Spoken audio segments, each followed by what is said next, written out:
What is the question we're trying to answer? It's one of a series of questions. What are common questions that your clients have as it relates to cost and price? You said it right there at the beginning. You're saying, well, I can get the cost of this filter, but I don't know what that really costs. How much does it cost to put in? What are your service costs? What are the costs to ship it? What are the hidden? Really, the question is, think of skepticism. I'm going to go $35. Are you kidding me? Like, what else am I thinking? Like, what are they hiding? How much tax? What does it cost to ship it? Is there a handling fee? What are the hidden things? What are the things that are pissing your people off about cost and price? If anything. They want it yesterday. They want it yesterday. And they don't want to pay for it. They don't want to pay for it. Okay. Yeah. Does it cost more to get it here faster? Good point. And maybe your clients don't have a lot of cost and pricing questions. But see, what we're doing here, right here, see, if we can all agree that Emily is our new content manager, content manager means I'm in marketing and I produce stuff that makes people show interest in our products and services.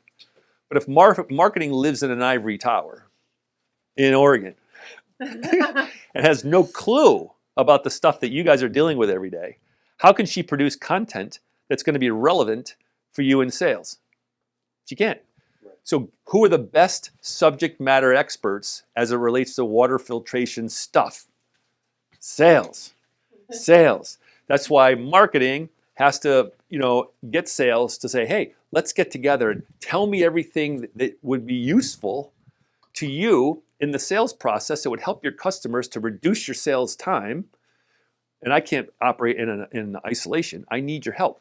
And she says, sure, that'd be awesome. Give me all that stuff. And I'll start writing it, or I'll start having someone make a video on it, or we'll get the boss to do a podcast on it, or we'll do a webinar, or we'll do something. But all the content you can see is aligned directly to the stuff that your clients want to know about, because they're big five. Okay? Anybody have a question they want to share? Or did we kind of cover it? Well, it's interesting. I had sold a system to a friend, and I was surprised at all her questions. And I actually did a lot of the answering. I was like, this is taking a while, and it was like, I did have to go through the whole process with her, and it was stuff you'd expect. When do I replace the filters? How much are they going to be? Will the tariffs affect it? Should I order them now? Like, she had a lot of questions, And that was for just a simple reverse osmosis, and how long will it take my plumber to install it? Yep. Okay. Good. Get the spot. Why should I buy from you? Why should I buy from you? What are you doing that is going to make me want to get from you? You have tech support. What's going on here? How long is it going to take? When's it going to ship? How do you ship it? My first response to that is very carefully. Things like that. It's like, how long is the media going to last?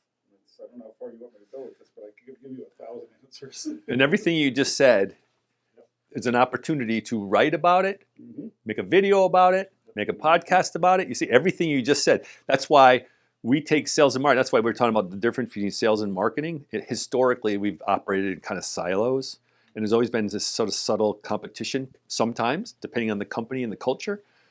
But today, we can't operate like that anymore if we don't want to get left behind. So we integrate sales and marketing. Sales is always considered a revenue generator. Marketing is always a cost center, which isn't always fair. But if we put them together and call them a revenue team, where we're feeding information from sales to marketing, and marketing is producing stuff that sales can actually use to help improve conversion and put on the website, help conversions on the website, help conversions in your face-to-faces or on your phone inside sales stuff. It's a beautiful thing. And at the same time, then they could talk about and give you credit. Hey, that article you told me about, it's got like 1,000 views already. You know what I mean? So now we've got some synergy going between the departments, which only improves the likelihood of our success. Just like that article Marcus wrote about the price of a gold. Your Pro-Ox media may last. You got your water chemistry, you have your water usage. Write an article.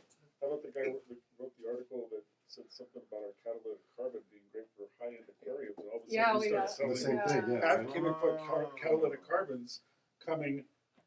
We thought it was a scam. That's I unbelievable. reached out Wow. to some of the people and found out about why. What a perfect example of how content can really impact sales. Yeah. That's beautiful. So one simple I rest my case. I don't have to argue with you guys anymore. We have total alignment, Jerry. That was It goes fast. both ways too. Yeah. Somebody writes a bad article. Oh, yeah. Yes. It's something I always say when I'm talking to somebody. It's like, look, if I do right by you, Yep. and you're happy, and you tell your brother, your Yeah. Yeah. And they buy something. Yep. That's fantastic. That's good business. If Yep. you don't do right by you, you're going to tell Everybody. 10,000 people. Yep. And it's invariably going to happen. And it's not that you make mistakes, it's what you do with those mistakes that matters the most. So if you have I don't know how responsive you guys are on your Google business listing. If you get a crappy review, that's where the boss comes in. That's part of the fourth core value, be more human than any other company. The most human company still wins today. So if he's writing, someone says some crappy thing, and you go, listen, dude, I'm really sorry. You're coming from a real, genuine, authentic place, and you address it. Your feedback. Yeah, thanks for the feedback. We're always trying to improve ourselves. You know, if there's something I can do, here's my cell phone number or whatever. I mean, you want to put that on the internet, but I don't know about you, but if I'm doing that, and I always go to the bottom, I always want to see the worst reviews, and then if the company responded, I have more respect for them. If they don't, or it's a standard canned AI response, not going to happen. Okay. The response to the reviews is critical. It's huge. Yeah. Good. We do respond. Yours are good. They're not defensive. Oh, good. No, they're human, heartfelt. Yeah, They're- Yeah. We reach Yeah. out to people. Yeah, you guys are doing a lot of good things. All right, number 2. All right. So at the end of each one of the big 5, we're going to stop for 5 minutes, and so you can write down some questions related to that area. Does anybody remember what problems, how that relates? Like, what could happen if I do business with you? So let's role play it for a second. I'll give you. So Matt, like you and I are talking, right? And I'm a sales guy. I'm trying to outbeat Damien, right? And I'm going to sell you a carbon filter for your house. And you're all jacked up. You like me. I like you. We've been talking for a while. I've taken you to lunch. Everything's going good. And just before you're about to buy, trust levels up here, you happen to talk to Damien. Damien goes, what? You're talking to the carbon guy?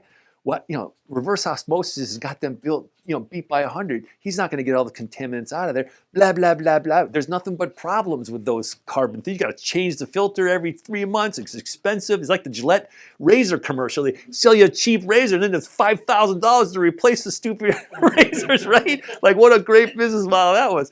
Anyway, and then you go, what's going to happen to you? You're going to go, the trust level you had with me was like high. Now it's what? Wow. Now you're going, now what are you going to do? You're going to do some research, and you're going to go up onto Google, and you're going to chat GBT and go, hey, what could go wrong with carbon filter things? And everybody knows there are certain components about it that are problematic, and they may not align perfectly with what the client's looking for, right? And vice versa. So you're going to start looking for that kind of stuff. And as we've been talking about for the last hour, if we ascribe to the endless customer system, what must we do if he's asking the question about what are the problems with carbon filtered water systems? Need to answer the question. We got to answer the question, right? So we got to write about it, or we got to do a video about it. Because why? Because we're dedicated to be the best teachers in the world, in our world. We're educators first, sales second. So, and you can imagine, don't you guys get this all the time in sales? Like, so what are the problems with your systems? Are you sick of answering the question? Probably, right? So maybe we should write about it. Well, somebody did. What are the pros and cons of carbon filters? You know this person? Rogelio? No, we don't know that guy. Wrote this in 2023. That bastard. Let's get him. Write his name down. Let's find him. The point of the matter being that problems are something that your people are searching about. Where do we want them to get educated? On your website, on your YouTube channel. Do you have a YouTube channel? Yeah. On your YouTube channel, or your Reddit place, or your LinkedIn profile, somewhere, or all of those places. We want them to get educated, and so producing an article like this would work.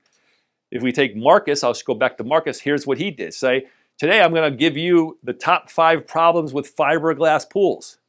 Now intuitively, you'd go, you sell fiberglass pools. Why the heck would you be talking about problems with fiberglass pools? One, because there are problems with fiberglass pools.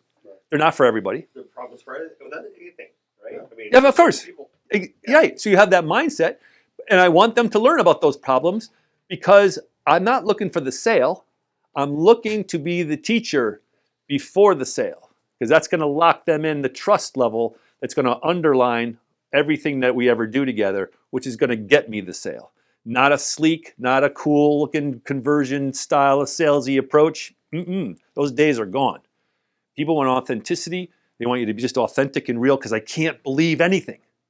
I can't believe what I read. I can't believe the videos. I can't believe my politicians. I can't believe my kids. And so that's why I said when I started today, I said to you, let's get our heads and our hearts right. Because your heart has to be in it. You got to believe that you really want them to get the right answer. Because I give a shit about you. Right? Because that transcends the sale. And when people feel that, they're like, okay, I'm in. I want to follow you. I believe you. All right? So anyway, that's Marcus's attitude. Now, he originally did this piece as a written piece. More contemporary, he does it more in video. So what happened? We can do both. You can do both. You have to do both. Yeah. So what happened when he did that article? Over the next 2 years, the article generated more sales appointments than any other piece of content. Remember, problems content. Since published, led to millions of dollars in sales. To this day, it continues the largest lead generator that they do. Again, it's this number 2 of the big 5. What was number 1? Cost and price. All right? So let's stop right there. Let's talk about what are the problems that your customers are thinking about or they're searching on Google about your systems. Or what are they ticked off about as it relates to problems?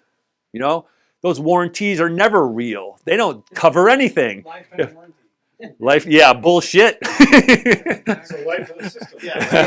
The life of the system. What if I sell my house?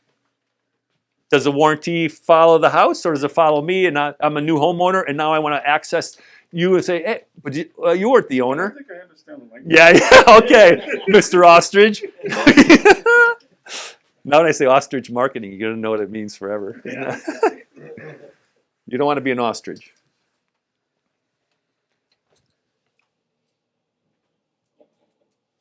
You know why it says this stuff? Like in that previous article, right? In sales, they go, is it true? Like, you hear from they've been talking to somebody else. And they go, is it true that your filters need changing more often than everybody else's? Or I heard that blankety blank, or I read a review. These are all problems that we have to be able to be, you don't want to get flat-footed by those questions, which you're probably adept at it already, but I know half the room is in sales, that's why. You don't, There's more leads in from cost or from problems. according to this slide, and Marcus said he's generated more leads from problems, but actual dollars have come from cost and price. And that's why he recommends cost and price. Like when we review a website, first thing we're looking for is a pricing calculator or something related to addressing the pricing issues that we talked about, the variables that go into what makes up your price. Particularly that's important because you don't want to get commoditized, because then people just shop on price. So you want to avoid that. So if you're not talking about that and you're not the cheapest, you better be talking about why you're not the cheapest. Or most inexpensive, maybe that's the better word. Where do you guys fall in terms of your pricing related to We're not the cheapest. Yep. And so would anybody, by looking at your website or any of your content, be able to know why? Yes, we get that a lot. The website is very informative. There's a lot of stuff about the water problems. Yep. How you can treat it with tannins, with iron, with salts, bacteria, etc. A lot of it, and a lot of this goes to Jerry and his writings. We're telling people, look, test your water. Yeah. Test it. What's in it? Yeah. I'm not going to sell you. It's like something no-brainer. Water with a carbon filter. It's going to stink in 6 months. Yeah. You need a sediment filter. You might need an iron filter. It's like, Yeah, what's in your we water? have that transparency. Our thing is, what's in your water? What are we treating? What's the flow? What are we doing? Yeah. And to tell people no. Yeah. Most companies won't. We have people all the time that'll call. I had a woman in an apartment last week that called. She's in San Francisco in a small apartment, wants whole house RO. Told her no. Thanks. And she was amazed. Yeah. Why? Yeah. Well, I passed it to him. Yeah. What about Bob? You toss him over the thing, huh? Oh yeah. Well, you know. Those companies don't do that. They'll sell you anything. They don't care. Yeah, well, look at like Patagonia's had so much success. Like, don't buy this jacket if you don't need it, or don't. You know, they're telling you all these things not to do. They're totally a media company, you know, and it's like so successful.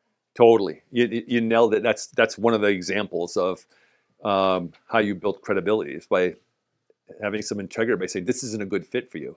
In the fiberglass pool is like, well, you would ask, so they have an assessment like, well, do you want a custom pool designed to be able to blah? Well, not a fiberglass because you can't do that. It only comes in certain sizes. Do you want a lap pool? Well, we can't do that because we're smaller than usual. But if you want blank, blank, and blank, then we're a fit for you. And so when you're as a salesperson being able to show the differences between stuff, you've had a lot of credibility. Go ahead. So expanding on the apartment home, it's a great example, by the way. Constant calls. So I wrote out a big thing. She was very concerned about certain constituents in the water, and I was like, look, I'm looking at your water analysis from San Francisco. It's Hetchy water, whatever. And the things that she was concerned about didn't exist. Huh. I mean, she was worried about manganese, and it's like non-detected, blah, blah, blah. There's a couple other things. And I wrote down exactly, like, here's your levels, here's this, here's that. And I haven't heard back from her since. just by showing, like, look, what you're concerned about. But what you're saying is that it undermined my sale, but it didn't matter because I felt good about the fact that I educated her and she could relax and not have to be so anxious about stuff. SRO because she wanted to wash her vegetables because she thought she had manganese in her water, and I was like, you don't have. You need a catalytic carbon filter, and you're done. You can put it under sink RO, and you're done. The odds of her telling somebody else, a neighbor or friend, now I think is pretty good. These people were honest. They took the time to spend. Yeah. Talked to 2 salespeople there over Yeah. a span of 2 weeks, and they One of them educated me. several hours. Yeah, that spreads. Love that. All right, anybody have a problem question that's worth mentioning, or should we move on to the next one? I think our biggest problems occur when people buy systems and they don't go through us or don't, they do their own and they buy it. I think we've been trying to reach out to people now when we see that they never didn't talk to anybody and they bought a system. And then you get I've had this for 2 years and it's never worked right. Well, why didn't you reach out? Oh. So you have a lot of do-it-yourselfers, huh? Yeah, that's a Yeah. big. Most- Yeah. Most of them. We cater to it. That's, I'll give you one of those. You cater to the do-it-yourself. so we need to Yeah. mention that. We need to bring that out, right? That is your brand. Yeah. And then here's 6 videos to help you show how to install it. You got all that stuff done? Yeah. Nice. You could save like $5,000 installing it yourself versus getting a plumber. We get a lot of DIYers.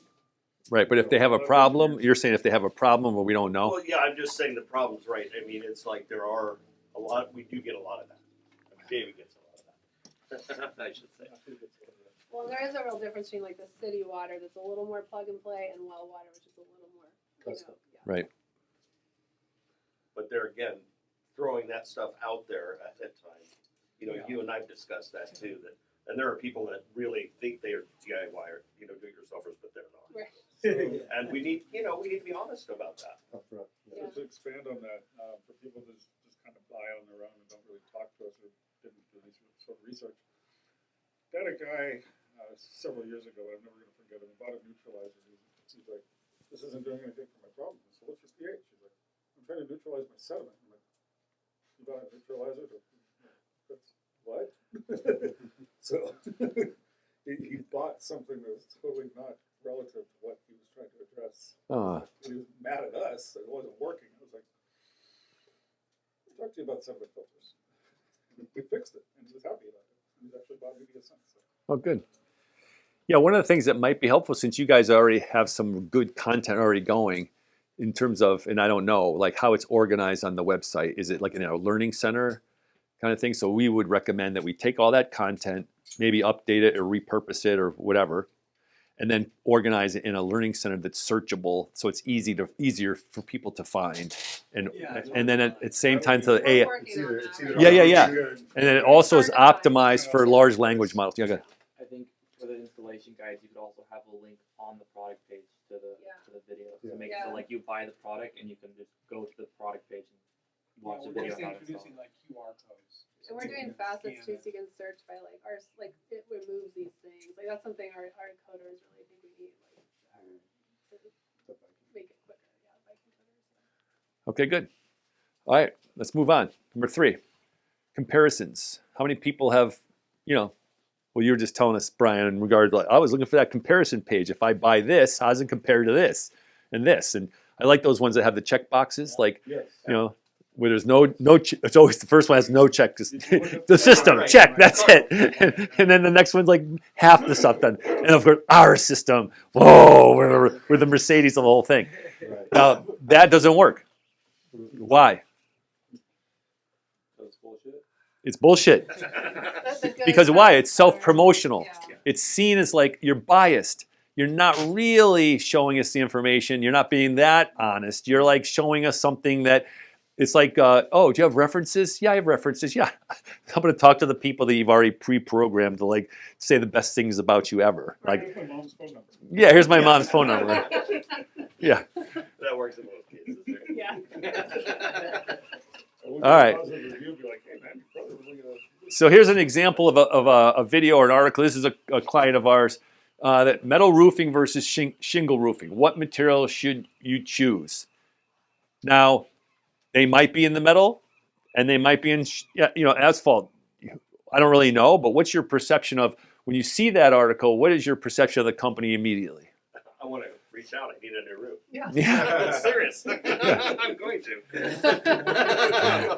Oh, you do? I've been thinking about that. Charging for the lead. So yeah, if I was looking for a new roof, I would go there. I'd watch that video. Yeah. Yep. Well, I like it just because it just seems so straight up. You're telling me exactly what I'm trying to figure out. You knew what I was searching for. It's probably going to show up high in the listings, if depending on who's talking about. And so, what would you be? The same argument we were talking about. In terms of your market, you'd be comparing. What are the two major things that people compare? Is it filters versus reverse osmosis kind of thing? It's valves, it's valve types. Valves and valve types. So The media, how long is it going to last? Yeah. What's the effectiveness? What's it going to take out? Which Yeah. water test to get? I mean, just Which for the water test entry to point get, for a lot of exactly. people, do you want to, Yeah. like, there's a couple options. That's a huge one. I think we need to do more of those. What are health Are you like a issues chemist with water? type DIY, or do you want to send it to a lab? So there's tons of content in there for your consumers to consume. Yeah. What water test should I get? Where should Right. I start? Are you Where on a should I well or are start? you on? Yeah. I think City a water, learning well center water, page yeah. on a website would be I like that learning center. Yeah. I like that. I think that should put everything together so you can actually. And I really think it's awesome, like what you mentioned earlier, is like, in a case like this, like based on our conversation or based on what, like you're not a good fit. That's like, you can't get any more credible than that. Well, I'm just walking away because you're not a good customer. And if you're not a good customer and you're not the right fit, it really down the road, it's going to be a big headache. I'm going to get a bad review. I don't want to have to deal with that stuff. Buyer's remorse. Yeah, we want to definitely review that. All right. What are people comparing for you guys? Any questions that you want to write down there in terms of what are people in your market, whether it be in enterprise or in consumers, what are the questions that are coming up as it relates to comparisons? You want to write these down? Yeah, write them down, yeah. Because again, when we're done, I want you to take all this stuff and you're going to give it to our Emily, and then she's going to decipher it into potential options to create articles. So we're doing her work for her right now. Remember we were talking about how to get sales and marketing together? We're actually doing it. So even though it's, we're spitballing, really, and it doesn't have to be well thought through or even make sense. Just put it on a piece of paper, we'll get it, and then because we're not leaving, we're going to coach her, like every week. We're meeting with her. We're going to go through this. We're going to develop a repository of content, articles. You're going to have all access to it. You can see, like, these are all the articles you guys do. Holy crap. And then we can talk about which ones are most important. What does sales need right away? What can wait? See what we're doing? We're actually trying workshopping it and put it together to help you so you have less work. So right now you're asking us to write down things we think. Yeah. Think like a customer. Remember, think like a customer. If I'm a customer and I'm in the business of buying something from you, what am I thinking about? Difference between doing iron and metal movements. Yeah, write that down. And do people ask you that question? I mean, do people ask you that question? Yeah, write that one down. So we want to be able to address that question. Or maybe another thing we'll teach you, which scared the crap out of you, teach you how to use one-to-one on your phone. So like, hey, this is so-and-so from blah, blah, blah. You've been asking me, blah, blah, blah, blah, blah, blah. Here's the answer. No, no, no, no, no. And I'm going to send that to you. Like I send Jerry, we have this account where we actually can put my face right into the website and say, hey, Jerry, looking forward to seeing you. Well, this is what we're going to cover in the meeting. Blah, blah, blah, blah. That way I can eliminate any of the questions she's going to have up front. So now I can really zone in on that and be fully present in the meeting, not answering the same questions that I would answer every single time. We actually spend more time in the sale or more time in the preparation or the more meaningful stuff as opposed to, because you're just sick of answering the same questions, I assume. And if we had a video up front that we could send to our clients in advance. I got so sick of answering, why do you need a contact tank when you chlorinating, when I already have a pressure tank? I just put it into my quote. The reason you need a contact tank is because you have a pressure tank. Well, Hey, we have another content manager here. Hey. Of the water ever enters your pressure tank. There you go. So you're going to get disinfected byproducts. Okay, so take that same model and think about all of those questions, and let's just get them all into what we call an 80% video. An 80% video is one of your longer videos that's a little more produced, but it basically answers the top 7 to 10 questions that all your customers have. So we make a video up front with that, and then we load it in what we call assignment selling. We're getting ahead of ourselves a little bit, but when we map out your sales process, we will define select areas that we standardize where we put certain videos to answer the questions that we know are coming that are in the heads of your buyers so that they can eliminate that. So now when you talk to them next, they've already got that background. I kind of did it to you guys before today, right? I said, here's the stuff. What was I doing? Filling in the backfill so you got some context to this conversation. If you didn't watch it, I can't. I can tell you more about that strategy afterwards, but typically I wouldn't come unless everybody had done it.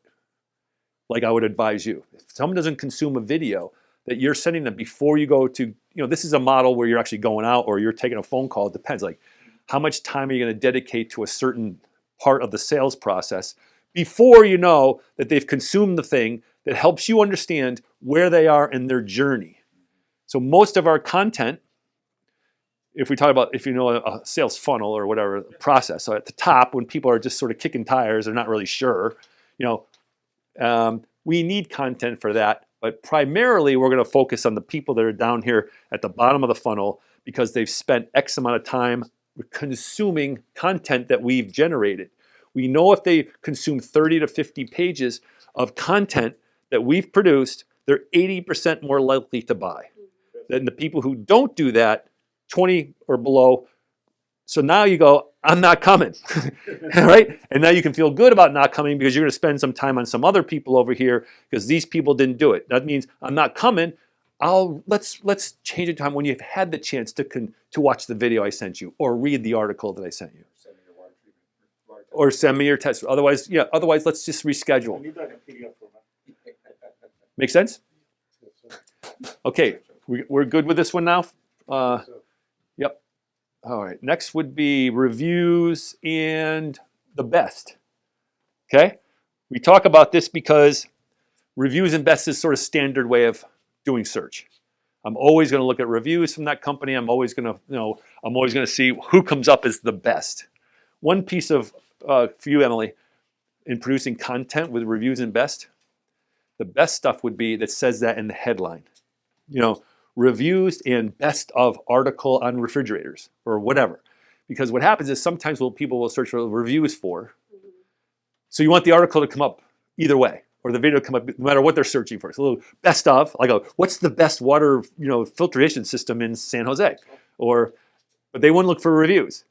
But if someone was new to the territory, they're coming in, they just bought a house, best reviewed, blah, blah, blah. They wouldn't get best.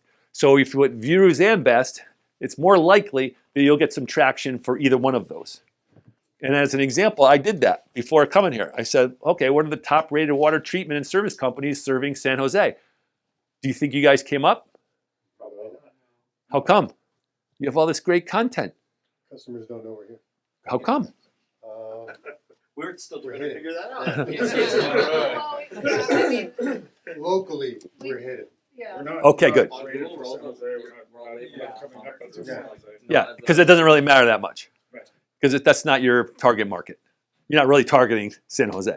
Versus like the pool manufacturer, Marcus, he wanted to know who's the best in Virginia because that's primarily where he was servicing. It's interesting. We have been adding location to Instagram just to test out how Yeah, much yeah. it hits. Yeah. And it does a lot better. And we've been also posting with like a Santa Cruz local. And we did one video and it's by far done the best just because it immediately blew it out to so many people by location. So, I mean, it is valuable. Yeah, and that'll just come down to the strategy and stuff like that. The point is, either way, it would still be great. You have to admit, it would still be great if we typed in, maybe we didn't do it by location. We just by who are the best water filter in the country or in America or whatever. But it would be nice if they were being educated and because you had enough information, you were seen as an authority by the large language models to be able to say, oh, we're going to represent this article and put it at the top or somewhere near there. So one of the other reasons we wouldn't come up on that is that it's water treatment and service. We're not doing the service. We're doing the water service. Yeah. So that's why we wouldn't be showing up on that as well. Fair enough. Adrian brought up, I just overheard too, we are, if you guys got stuff, we're under plumber, Yes. if you guys didn't do that or not. We should try to change it. Yeah. We should definitely change that, and I just caught that the other day too, and I was like, I forgot about it, that's why I wanted to bring it up. We want to be associated with Yeah, plumbers. We can actually report. they can shop here, but we don't wanna be on. We can actually report. Yeah, so the real question would come down to who are your competitors then? How do you have select competitors that you're trying to show up first? Yeah. Because here's the deal, because you want Good national. your competitors' information to show up, because this article is really about comparing you versus your competition. So we want to talk about our competition in unbiased ways. So who are the best water company treatment companies that you're aware of? Clean water store. Okay, good. Who else? Springwell and Well, the question would be, should you be in your own review? Springwell and US Yeah. Water Springwell, are our US Water, top and Life Source. competitors. Yep. Springwell has a guy doing these videos Yeah, reviewing the other. Yeah, because They're everyone, doing that. I won't tell you It about might our. be your- I'm actually a spy for them. Ah! Wouldn't that be a total wow? I actually worked for that. Oh, really? You look just like that guy in that video the other day. No. Just there yesterday. Yeah, that was so funny.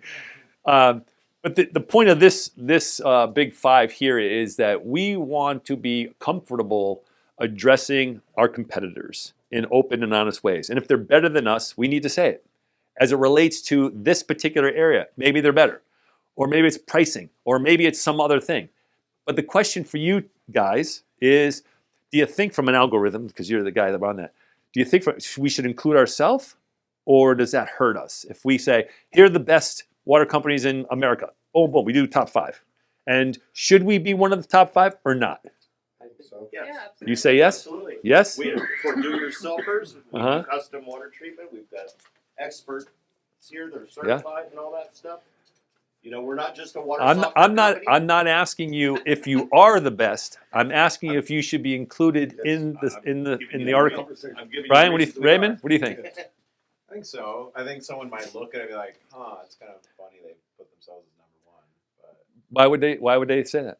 well, if we're like, She wrote the article. She's the daughter of the owner. yeah, And she's writing the article, Emily, content manager, and we're number 1. like the disclosure. she would have to say why. Okay. She would have to define why we're number As the daughter of the owner, My I father believe- has been doing this for 40 years. my father's been doing this for 40 years. Yep. Certified. Yep. If you're looking for a no, I'm gonna say we shouldn't be included. You shouldn't be included. Okay, I'll give you the answer. That used to be the answer. The answer used to be, no. You can't put yourself in your own article. That will be perceived as like self-promoting. You're biased. You can't obviously, I'm a psychologist by background. And when I do intellectual testing, if I can't test somebody I know, I'd have to tell them, listen, I know your son or your daughter, or I work with you or something. I pull myself out because I can't be unbiased in the way that I'm doing the thing. The same, it's hard for you to write an article as the daughter of the owner. Yeah. You know what I mean? To just in a perception. I'm not saying what's real. I'm saying perceived honesty. However, that we've recently changed because now the way things are going in terms of search, you have to include yourself now. Because it's, again, scraping, the AI is going out and scraping information Well, from, you're marketing other people anyway. If you're not discussing yourself, you're just marketing somebody else, right? well, we kind of want to be. Because we want that information about your competitor to be them reading it on our website. Yeah, they're reading it on the website. So that, so even if they're reading that about somebody's better than you, right? When they come up in the search and they see, and Marcus had this happen multiple times. I was about to buy a pool from this company, but then I read this article by you guys that compared everybody, And because you were so honest, I said, I gotta call this guy about a pool. And I ended up buying the pool from somebody else because again, you were dedicated to be an educator first with unbiased information. Guy. Well, I like you're talking about the AI though. A lot of the people when they're looking up top 10, they're not even clicking on a website or an article. They're just doing the AI overview. So Yep. if you're put yourself in the top of your list, Yep. they don't even know it's from you, Yep. and they just see the AI overview. It's called Yeah. zero-click search now. We're going to talk about that Mm. in a minute, but I think we may have touched on that already. And you've all had the experience that people are looking for answers now, not options. So meaning in the old days, meaning months ago, right? Last week. You would search for something on Google and it would give you a list of first sponsored stuff at the top, which nobody clicked on. Then you get down to what they call organic, the stuff that's just coming up because the algorithm has interpreted you as having the authority and the credibility by about 100 different variables in a millisecond to put you what list. Because again, their commitment is finding you the best answer for your question as fast as possible. But now that's changed because now built into Google is AI. So what's happening now is they're going out and scraping all the information about all the authority figures out there that are writing, producing stuff about the answer, and then giving you the answer right there on the site so you don't leave Google anymore. Do you notice that? So you don't go to the website for the answer because Google gives it to you because their motivation is to keep you on their website where they have advertisements and stuff like that. That's they're going to die. We're predicting that Google is going to go down the tubes because they're trying to protect an old business model that's fading. That isn't going to work any longer. But anyway, that's what's going on right this second. So that's why companies are going, Thomas, we're not getting any more lead traffic. We're not getting more traffic from our SEO. And that's why those paid companies are having a harder time fulfilling the promise that they're making to you. Well, if you spend, $50,000 a week, that we can guarantee you X amount of leads, blah, blah, blah. That's getting harder and harder and harder to prove and to demonstrate efficacy around. So the question which we'll eventually get to is like, well, how do you get yourself to be how do you send enough signals is the term. How do you send enough signals to the large language models, all the AI and the built-in AI stuff that's within Google and all the other search engines to be able to become the recommended source, right? So technically the what we've been doing isn't changing that much. It's within the how we do that stuff that's changing more. I have a question about Yep. that. There's two different models. In other words, one is you're writing the article on your site. Here's the comparison of all these, the top companies. But what a lot of our competitors or some are doing, they're having a third party that's kind of like, oh, it's an independent party. It's not really biased. Actually, they're getting paid by this, but they don't know. Yes. And so the whole thing is like it's driving traffic to their site from an independent thing, maybe on Forbes or Fortune thing or one of those things you buy or whatever. But then they just show up on the landing page again, so you recognize the guy. Yeah. Paid to play. So Pay to play. What you're talking about is not that. You're talking about just writing an article on the site. I'm talking about write the article and then strategically put the article where we're going to have our best play. And depending on that strategy, but typically it would be your website and more and more and more and more and more and more and more YouTube. Yep. And then second to that, which is different than the play that we've been up until this year, social. Social is becoming, and those alternative social sites as well, like we talked about, Medium. Do you have a platform on Medium? Reddit. Those kinds of things. They're increasingly important. Ad agency at one point wanted to mimic a Reddit, and it did pretty well. Yeah. Like that, and some of our ads do generate a lot of back and forth conversation. They're a little bit, Those are really good conversations like that. Like that's why they like why LinkedIn. Are you like that? Well, because of this, they're like defending it. You have guys talk like DIY As long as you're versus engaged, plumbers, having that's right. Yeah. All that conversation is really good stuff. You can't overestimate the importance of personal branding on LinkedIn. So company brand versus personal brand. So like, if you look at any large brand that's out there in the world, I mean, more people are paying attention to the person that owns it. They follow that person. They don't really follow the brand, right? You got to have a brand. Yeah. You got to have a brand. I mean, that's important. But where you get the real traction is, the owner or I hear it at least 2-3 times a week. What's that? They want to talk to Jerry the Water guy. Yeah, because of the videos. there you go. Yeah, that's where's Jerry the water guy? We need to become We need- AI. we need an Guys. avatar. Like, show up, and We then need an just go relax. Jerry the Avatar. And then they absolutely and love his videos. And even the thing about that, if you're transparent about it, no one's going to care. So if Jerry was Jerry, whether he's in live or you're talking to him on the internet as a virtual person, as long as everyone will know that is Jerry just as a substitute. But you just say that up front, and I think increasingly people become more comfortable. All right, so that's sort of the lead up to everything. Like the bottom line is we have a decision to make as to whether or not we're going to move in this direction and as one to make things happen like that. Well, this is a guy named Steve Sheinkopf. He's the CEO of Yale Appliance. They're in Massachusetts. And when he was an early adopter of back when it was called They Ask You Answer. He had been through a ton of stuff like that. Anyway, it was like one store in Massachusetts selling appliances. This is an example of really great example of service, using service to help raise your brands, advance your brand. But so he sells all these appliances, all different kinds, from hot point to refrigerator, whatever. And what he realized over the years, he wasn't getting any traction. And then after talking to Marcus, and we worked with him for a little while, he's now up to 4 stores, and he's just exploded. But he's most known, and I actually did it myself. Last week, I actually looked at his article because he writes an article about the most reliable appliance brands, and this is just the most recent one, but typically it was most reliable and least serviced brands. So if you really look at his numbers, he has like 35,000 service calls, in 6 months, and he's servicing all the warranties for all these different brands. And he's hearing all the stuff from customers about the problems that they're having. And he sells all these things. And every single year, he takes the data from service and puts it into an article or a video, which I can show you later. And he talks about that and talks about everything related to who's the most reliable, who's the least reliable.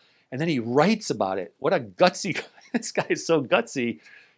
Going back 10 years, for you to be doing that was like unheard of. What do you think happened? We probably got sued by a lot of Actually, it was a funny thing that they did get kind of pissed at him, but his response was, I don't really care what you say. All I'm doing is reporting the data. There's no bias here. I'm just reporting on what we're fixing under warranty or what have you. And you should do better. And that's what happened. The suppliers and the guys that are manufacturers said, Jerry, we're at the bottom of the list this year, but next year we're going to be on top. So what we learned from that was like, holy smokes, this endless customer stuff is actually can be a disruptor to the market. What's cool about that is that positions you as the next leader. So usually whoever's in the lead, stuff like that, they get sort of called the pride cycle. They chill out a little bit, they lose. It's like winning the Super Bowl a couple years in a row. It's like impossible. You just lose a little bit of your edge. You're not quite working out as hard as you were. Or when you're on top, you're getting fat and happy and you're, of course we're going to win. And then what happens is the new up-and-comer comes in and does something different or writes about something or talks about something different or shows something, and it disrupts the market, and that positions them to be the next leader in the market. And so that's what Steve, as a result of the stuff that he did, he became sort of the market leader and demonstrated how just content in of itself, if you're talking about the right stuff, can actually lead to a better market where quality is improved, the customer experience is improved, and something has advanced that market to another level, zeitgeist, past the current way of thinking. That's really kind of cool. I just love disruption in and of itself, just because without disruption, we don't have innovation or better ways of doing things. So if that doesn't help you buy into more of like why we're doing some of the stuff we do, I don't know what will, but this is what happened with him. His website generates over 30,000 visitors a month, 3,700 leads monthly, margins 5%, and he's now in his 4th store. That's a really great, case study. He'll be in Hartford, Jerry. Steve's always there. He's a great supporter. Anyway, so that's about that stuff. So, here's to put it all together. Now we talked about the big 5 and all that stuff. Give you a couple examples. I asked you to write a few things down. Let's stop one last time, just to sort of like look at any of this stuff here. Or any of this stuff in your industry not being talked about. Yeah, I can think of something pretty big, like made in China. That's a big thing. And I don't think anyone's really talking about that. That would be very disruptive if we did a thing like how are these systems really different? Because a lot of people act like they're, not made in China, but a lot of them are, Most. right? Yeah. All the sort of. And just being honest about it. could be- No, they're. Take 2 minutes. 2 minutes. Right. See if there's a question in any of these things. I'm going to grab a little water, then we'll get right back to work. No, that's what you could do.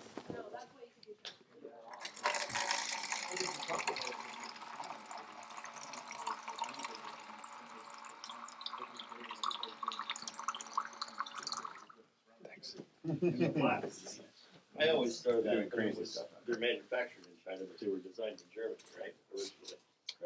So, It's a company. I don't know if that helps or not. It's a partner company. It helps with It doesn't really stick, but their processes for manufacturing is just pretty consistent. Good. Thanks, Scott. It's getting there. Or they're looking. That's a good one. What are your customers not getting from you? Just think about that for a second. Write it down. What are your customers not getting from you? Not getting or not understanding, same Not thing. either way. Yeah. What questions do they have? Oh, yeah. These are just little prompts to sort of like go, yeah, like those high pressure sales tactics. What claims do we make? Can we prove it? Anything that we say, can we prove it? How do we prove it? Why do people get buyer's remorse? When they buy something that they should have bought instead of what they wanted to buy. Yeah, so there, Somebody to install it that shouldn't have. Yes. there's an article right there. Why There's so many overhyped claims in the water treatment space too. so many claims? Overhyped. Overhyped claims. They're not based on water chemistry, How do I know what I actually need and not get oversold? Yeah. That's a good one. That's a good roofing question too. For roofers, they ask that question all the or roofing people that are looking for a roof. Yeah, because they'll over sell you all the time. Okay, we're good. You guys need a break? We're good. Keep rolling.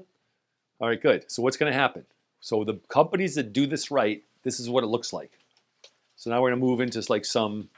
So number one, we address every question our buyers ask when speaking to us or when we're doing this research with content.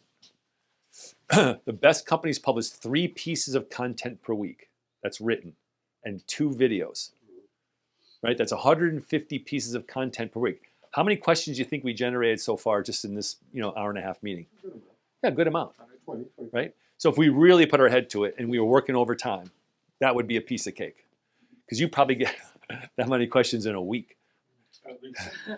Talk to somebody about a water softener for an hour. Pull my teeth Each out. piece of your content's a new opportunity to be found and to build trust with a new customer. Our content has to have an edge, giving reasons why people care. We can't play it safe. We have to take risks to be noticed. You got risk takers in here? Yeah? All right. On our website, an online presence is a robust hub for buyer education. And it sounds like yours has really got a good start. But we want to convert them to buyers. So do we know the conversion rate for our people on site? It must be pretty good, right? Or we're not really tracking that? We're not tracking it? It's bad. No, It's low? So why aren't they converting? Because it sounds like they're coming and they're learning some stuff, or they're like trying to find it. They take all the information and Then then they blow out. Yeah. So we got to figure out why aren't they converting? Do we have call to actions on our website? There are d- points where they visit our site and there's through Infusionsoft or whatever, there's 3 or 4 hits and they'll be like, we'll know that they've Yep. contacted us more than once.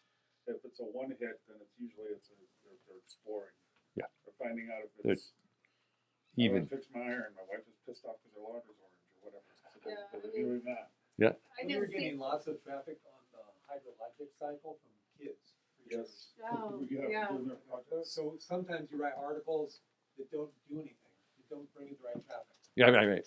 wrong demographic. So So they they're come there educating. and they read the hydrologic cycle and did their little report and went back to bed. And I think a lot of people that are buying are educated. They're like, it's like a DIY dude who's like in his 60s who kind of knows what he needs. Those are the quicker buyers. And then it's like all this stuff we're talking about is needed to educate people that don't know about how to do this kind of thing. We get a lot of people saying that they're coming to our site because we have a lot of good information on our Yeah, I mean, I've talked to people that have been literally like, I've been coming to your site for like the last 2 years. yeah. You talk to somebody that's been like, yeah, I've been doing this for like a couple of years. Like last week. And were they buying went for something? 15, 20 minutes and bam, bought some. I It was sold like, him I'm sick of researching. $8,000 or $9,000 worth of stuff in about 15 minutes. Perfect. That's how they shoot. Also, all the sales calls. It's just like, Well, that's the whole what do you guys want? project right What can I there. do Yeah. for you? I have a son who owns a organic cleaning company in Arizona. He cleans, houses pretty much, but just started dabbling in some after construction stuff. And his wife, who wants to do some content writing, likes to produce what we call fluff. So at the top of the funnel, again, we are just producing some fluffy stuff to maybe get some brand awareness versus like laser targeted stuff right at the bottom of the funnel that's going to get you over the convert. But he's like, why isn't this a good piece of content? And it's like the headline was how to have fun with your kids when they're cleaning. Why is that not a good piece for us? Cleaning is not fun. That's true. Yep. Well, because the point of the article being like, are they really in the market for cleaning services, or are they holding a first grade birthday party and they want to clean the house before? You can't go too wide. You can't go too wide. So you want to be laser focused on those people that are at that part of the funnel to answer the question that's going to get them over the hump. But you don't want to produce stuff that in Marcus's case it would be they say it's like having fun in the pool. Like that doesn't mean you're going to buy a pool. No. Yeah. You're like you want to answer like how much does a pool cost? Or What's this going to cost to We maintain? have probably a little too much fluff in some areas. yeah, and that's all I'm saying. I'm just saying that it's one thing to produce content, but we want to be strategic about it and thoughtful about it. That we're writing the content that's targeted at the right customer profile in the right part of the sales process, right? That's what makes content marketing. In the old days, we'd produce content and people would say, "Oh, it takes a couple months before you're going to see any action." Right. It's different now. But you're right. Back in those days, it was all organic. You had to build it up, and didn't have that level of like expertise in terms of how to focus it so that we could make an immediate impact on sales. So anyway, so that's what things look like. So we're going to take your stuff and turn it into a learning center on the website, so it's easily digestible. We'll update that stuff, and we'll make sure that the way it's structured gets more traction than it has in the past. Not to say that you're not doing good stuff. Don't get me wrong. So people are going to be able to find us a lot easier because we're going to be indexed and we're going to be picked up because we're writing about the stuff that people are scraping from. They're going to learn from us, so they're going to be, wow, they become much more loyal, even though it sounds like you have a lot of loyal customers already. So you're doing some great stuff with there. They're going to prefer us because they can trust us because they're learning from us, and they're going to reach out. And if we do a good job with the salespeople, particularly with video, the dynamic that we're hoping for is, hey, can I talk to blank?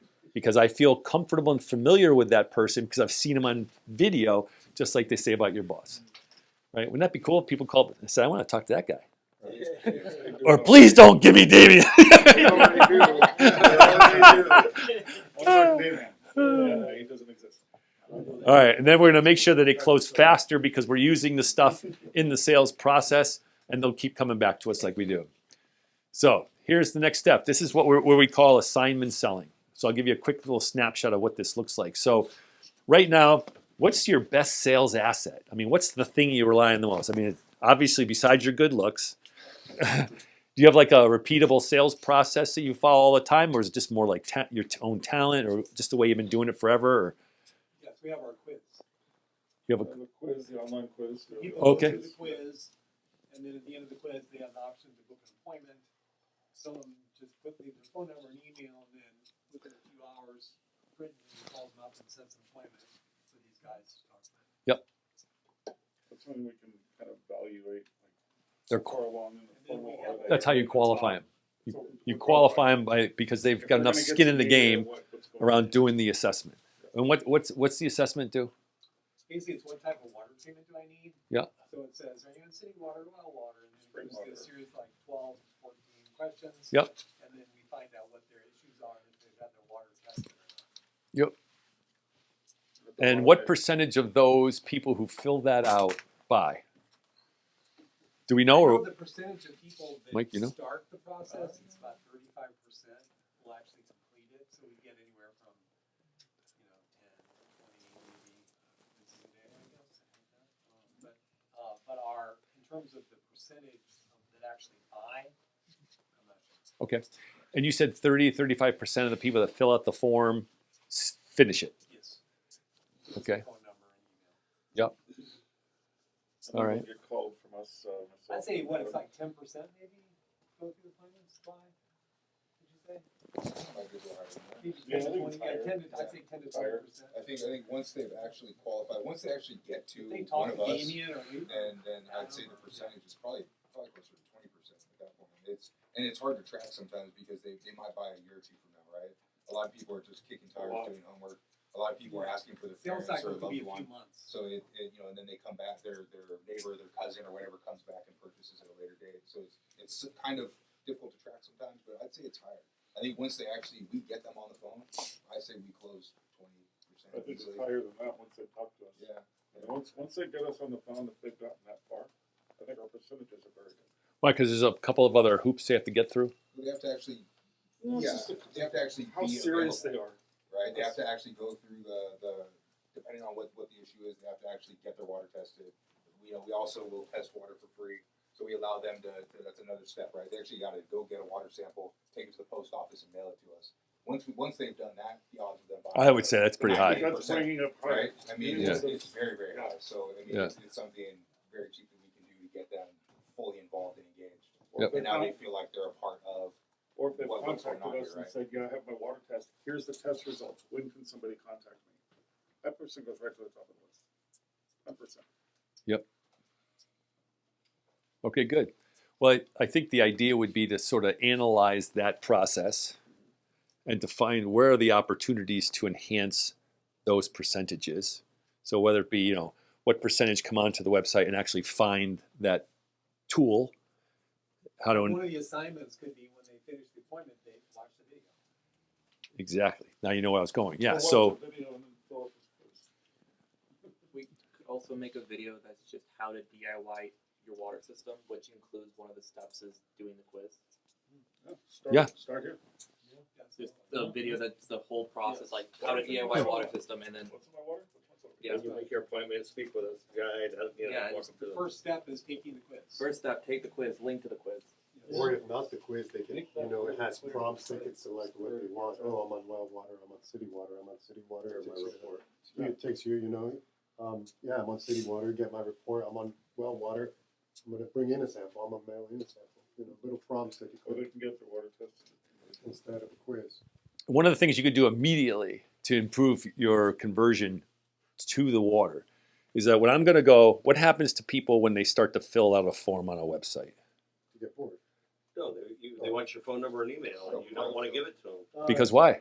because I don't know if I really want to go that any further. I don't I want don't to- Because want why? and I don't want to bug me. Spam. You don't want I don't know spam. if I trust this company. I don't Exactly. want spam. I don't want 1,000 emails. I'm not ready So- to talk to anybody. One of the things that we recommend you can do right away on your website is you put a little click here. You put something like, what happens to your information? You click here. You give a little pop-up video like, we don't sell your video. We'll only call you if you blah, blah, blah, da, da, da, and then we'll eliminate your stuff after 30 days or whatever. We won't spam you. Just by doing that, you can probably get 10, 15% improvement in your conversion to filling out that thing. And more these days, we're recommending just to give stuff away without having to do that. Because it does raise that thing, like they're in it for something. You know what I mean? They're always, because again, skepticism is so You're high. trying to suck me in. You're trying to suck me in. And even if I put something in there, I don't believe that they're telling me. You know? Give them serious Something I quote. see on just about every website I go to buy something at now is a spinny thing into your email and we'll give you a discount. Oh, into your text number, we're going to text you a code. That shit drives me crazy. Well, it's all, those I'm are not gonna all buy like from those people. shenanigans. Yeah, it's all this. And as soon as I get that discount code, I'm just going to go unsubscribe anyways. Also, Yeah. I don't know if you guys do this, but the quiz, you could have the quiz be done first, and you can have like an option of either submitting it with your email or just getting the report yourself, so they don't have to. So they can like get the report and then later choose if they want to send it in. So it doesn't make that commitment necessarily to send your email. Good idea. They do have the option to when we email them the report, so at the end of the quiz, they get a custom report. Based on their question, we have different buckets. based on their answers, they get a report on well water, on spring water, on rainwater, on city water. So they get different PDFs, different reports into them. Yeah, that's good. But they could, and then but we have to have their email to them. Right. But we could just give them the report and don't do anything. Give them an option. I think making sure we have that note on there that says, we're not gonna sell your information. Yeah, we're not going to spam you or sell it. It's hidden on the site. It- It it can be has- much yeah. more It prominent. has to Yeah. be. Oh, it is. You have that? real- Yeah. We have it just. Right on, yeah. right on the Everything's inside. hidden on the website. I mean, I was it's gonna in say, I've the, never you know, seen it's, it. Little it's Fine below. print. Yeah. Yeah. Yeah, that's those are like easy fixes, but those things are like much more prominent. And a lot of times people it's like, oh, I got to stick with the brand, the style guide, so it's the same color, so it blends in. We say, no, get rid of the style guide just for that one button. You know what I mean? As an example, just to get it out. But Yeah. here's an example of like a template that we would use to like a video. And this may or may not apply as much to you guys. This is like a roofing example. You're about to make a serious investment in your home, or you're about to make an investment in your water system, or what have you. And the last thing you want is to choose the wrong filtration system or the wrong. You're not doing service, so you're not a contractor. But so before I come out, and this would be obviously usually I always come out because people just call, right? But before we have our call, you could just replace that, right? I'm going to send you 2 quick resources, short video that walks you through the full process from blah, blah, blah, blah, blah. I know exactly what to expect. And a buyer's guide that answers the most common questions. What's the best system for me? Blah, blah. You can fill that in yourself. And if you take 10 to 15 minutes to review these before our call, we'll spend less time on the basics and more time focused on your home. Fair enough? And then it goes on from there as well. But the point is like, would we or would we not have the call if they didn't do it? So that you'll have to decide that as a company. I would recommend that you reschedule. It's like I would rather talk to an informed person who has the information that they need to help me understand where they are in the process. If they're not committed to 10 minutes to watch a video, I'm not going to spend an hour with them on the phone talking to them about the difference between this, that, and the other thing. Because so And then it goes further. They go to install it. They're not paying attention to the installation instructions, and they mess it up during the installation because they don't have that follow through to. Right. They're not part of the process. Yeah. Sometimes I'm convinced that our customers don't know how to read. Yeah, but it does set a standard of like Yeah. how we work. How we We're a operate. world-class organization. We're here. This is how we work. And I'm not going to chase the buck because you're like, farting around with whether or not you're going to consume something. Because I know if you consume it, you're 80% likely to close. And if you don't, you're 20% likely to close. And on top of it, this doesn't feel good to me. You're not really in the buying process with me. You're not, we're not being authentic people here. And that I value that a lot in today's world. So I'm just not going to spend my time. Nothing against you, but let's just reschedule when you've reviewed the stuff. Right. Then they're going to go, you're not like everybody else. Like, exactly. Now you're standing out from the market. You're stepping out of the noise. And they're like, oh, I'm having a different experience. I'm having a different customer experience. These guys are serious. I guess I can trust them. Blah, blah, blah. And if you add that attitude to your sales process, along with all the other pieces we've been talking about, from your website to your videos, now you're starting to see how it can all come together in a really powerful alignment around how we separate from the rest of the market. All right, so what comes next? We're going to start publishing 3 pieces of content per week. Old buddy, old pal, old buddy. All sellers and our SMEs will help with content. I've already outlined that for you. SME, subject matter expert. You're now a subject. You can put that on your LinkedIn profile. Subject matter expert. We will address every question, even if it's uncomfortable. We're going to launch a learning center on your website.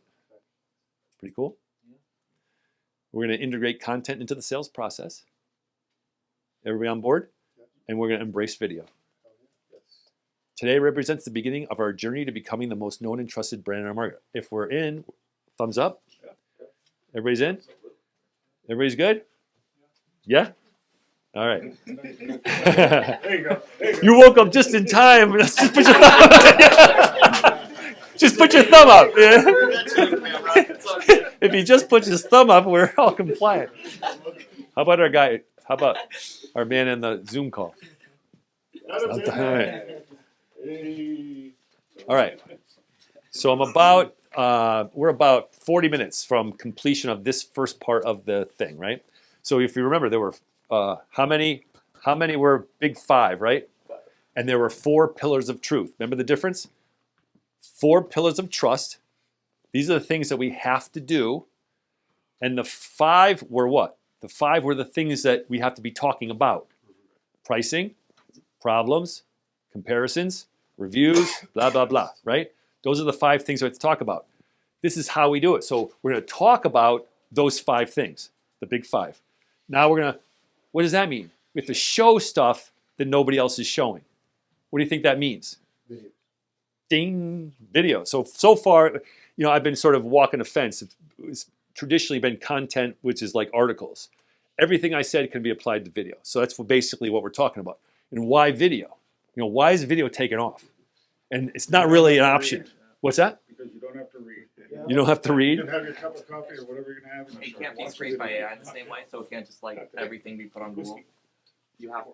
It gives you more direct connection rather than just information that can be scraped. Yep. It activates more of the senses in terms of how people learn, audio, visual, right? And it's also not a piece of paper. It's a person. It's a person. It's Builds somebody trust faster, right? In fact, our company, we don't even use email. All of our communications are on Slack, and we just talk to each other. You just hit a record, blah, blah, blah. So anything I would send an email, I'm just talking to the person. It's amazing. That's great. Yeah, it changes the culture of the company because you're like having these interactions every day and stuff like that, especially when you're remote. Like our people all over the country, right?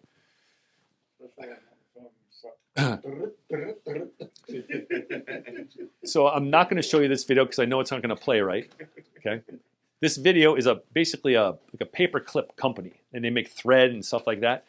And this is an example of their behind the scenes. People say, "Well, we're different." Well, how do I know that? Well, this is an example of a company that when you watch that, you go, "Holy shit, I want to work for that company," or "I trust that company." It goes through, it shows all the different people, and they all say similar things like, "It matters. It matters." And they're showing that it's clean, it's organized, it's well produced. And I'm not saying that we all have to do well produced video, but there are places and times for well produced video, particularly when you're making a claim that you're a different company than everybody else because of your people, for example. Everybody says, "Well, they got the best people." Well, how do I know that? So if you say stuff on your website that you're not showing, we got a gap. We have an opportunity. So be thinking about that. Like all the stuff that we say, how well do we show that currently on our website? And what's the opportunity for us to start using video to demonstrate more and more and more of the stuff that we do? Whether that be videos, some testimonials from your clients, or watching the guys in the warehouse doing what they're doing, like how organized and clean it is, or Steven Deemy when he's yelling at a customer because he lost his temper, or That really doesn't help. or whatever. Okay, so then you also have the emergence of YouTube, right? So as I said before, second largest search engine in the world now, right? And here's Steve, you know his story, right? So he has 15,000, this is a while ago, but he has 58,000 subscribers because they're all coming back because they want to see his video every year on the best and the best appliances. In fact, I just bought a new house myself, and I went to his website to find out. My wife's going, "We got to replace the refrigerator." And she goes, "And I'm going to Home Depot." I said, No, hang on a second. You're going to watch this video before you do anything. And she got ticked off of me, but she called me back. She's heard this lecture, by the way, way too many times. But since I know she went, she goes, "Oh, right, Steve." So he goes, "All right, send me a link to the video." So I'm wherever, and I'm sending her the link, and she watched it. And now she's not going to buy the refrigerator she wanted to buy because they're piece of crap. And that's what Home Depot sells. Exactly. So that's it. And then here's Dan. He's talking about metal roofs and stuff like that. But this is why I was saying, like, people now call and ask for him because they've gotten one of the reasons people buy from him. There's 3 factors, just in my perspective. One is familiarity. It has to be a lot.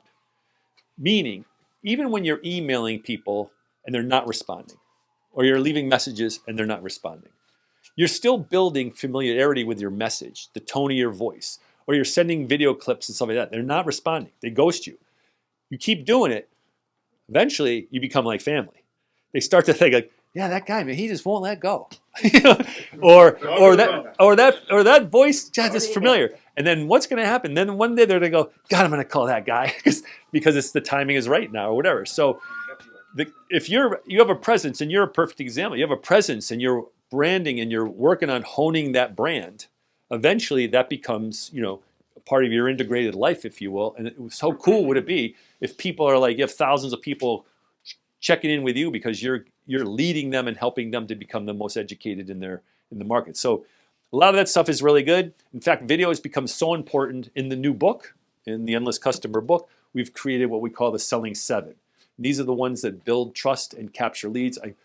I summarized them here because I didn't think I'd be able to see it today. But as you said, pricing videos, we've already went through that, right? Product and service videos.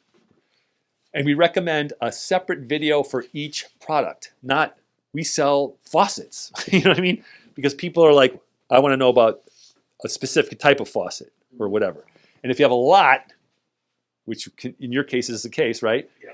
Typically you would start in a project by saying, okay, what are our top 2 revenue generators, most popular things, and we're going to create videos around those.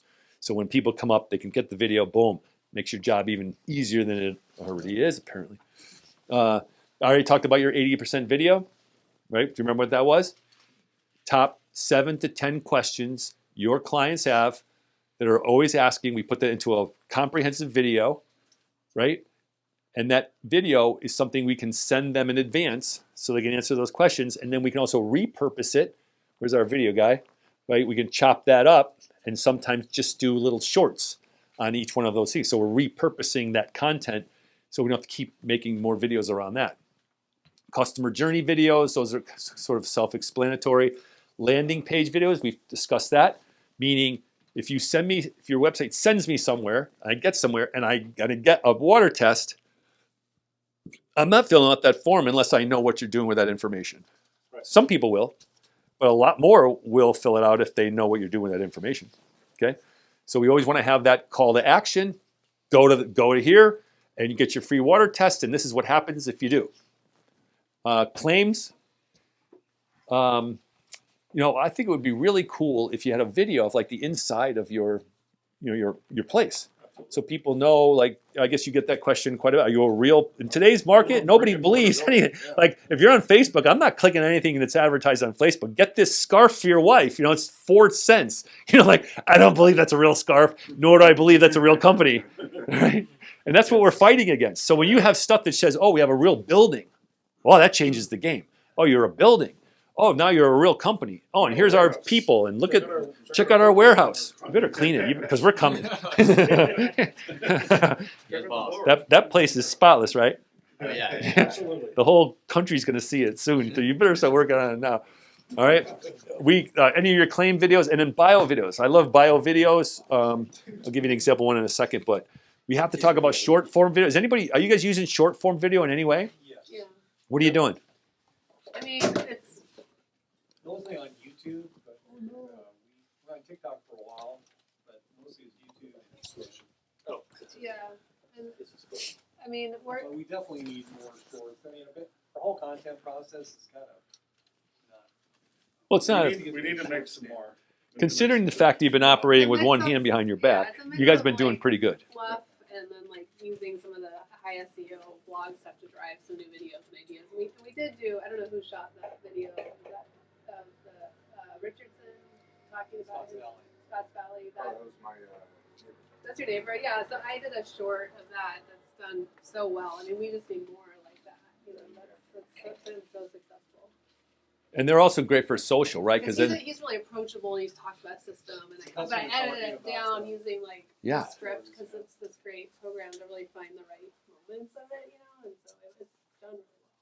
And what I love about short form video is that it's just so authentic. It's not like produced at all. It's your phone. It's bounced up and down. You're a roofer. You're trying to, hey man, and you're doing this or whatever. I mean, when people see you in that, it really lends itself to like some credibility and genuine connection. So And it So do you think a short Outperforms. showing one of us talking to a customer and a day in the life, kind of thing? you could do a day in the life of a sales guy at a water company. So they're showing the office and it just kind of comes in. Yeah. Or you do it, or you're just doing it yourself. Like, hey, I'm gonna give you just, you know what I mean? It's like you're building your personal brand. Yeah. Right? And and you want people like, you're not really in this situation, but especially I just use roofers because we do a lot of roofers, but they come into the home. And it's a pretty intimate process of, I'm coming to your home, and most of the time they're dealing with women. It's like, I want to create some familiarity and some trust because I'm going to be the guy coming to your home and sitting in your living room talking about your roof. Now, if someone can watch that stuff and get it in advance, it says, oh, okay, I feel comfortable, more comfortable at least, not, That's some creep coming in my house. yeah, I'll have some creep coming because you're always wondering, like, who's going to show up. Yeah. Now, if you open the door and it's someone you've already seen, or they come from a company that I already know the guy that owns the place and the daughter who's writing all the articles or whatever, I'm just saying that you can create some real level of comfort there. And there's some other things you can do here. It's like a one-to-one video. That's me. So before we came to alignment day, we have a pre-alignment day meeting. And before the pre-alignment day meeting, which is really the kickoff call, I send a video like that to Jerry and say, hey, Jerry, I'm looking forward to seeing you on Thursday for our kickoff call. And in this call, this is what you can expect.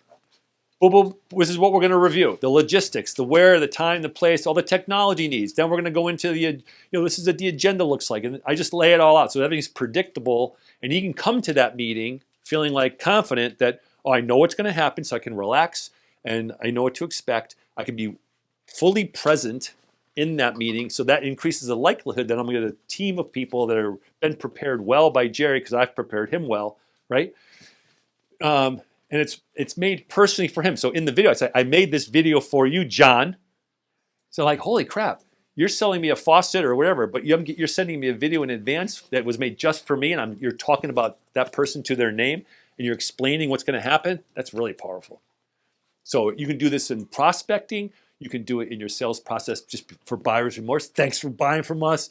And you say something really cool about that process. So now people are, if you have any problems, call me. I think now you've eliminated any of that potential of people going, I don't know why I bought from them. I mean, there's just so many ways of using one-to-one video that's really cool. The other thing would be bio videos.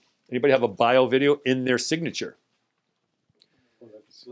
Yeah, so this is Bob. This is the founder of Impact. He tells his story, how he founded Impact in his bedroom, when he couldn't find a job out of college, and how it's grown. It's like a 3-minute video. So in my opinion, it's too long.